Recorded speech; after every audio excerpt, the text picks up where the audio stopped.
కన్యా రాశి వాళ్లకు 8 ఆదాయము, 11 వ్యయం, 3 రాజపూజ్యము, 3 అవమానం.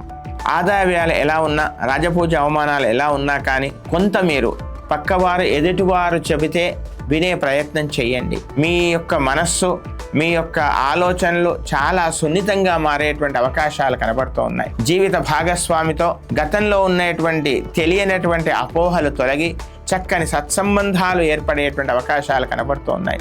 తమ కుటుంబం కోసం, తమ ఆత్మీయుల కోసం మీరు చేసేటువంటి కృషికి, మీరు చేస్తున్నటువంటి ప్రయత్నాలకి చక్కని గుర్తింపు లభించేటువంటి అవకాశం కూడా ఈ సంవత్సరం కనబడుతుంది.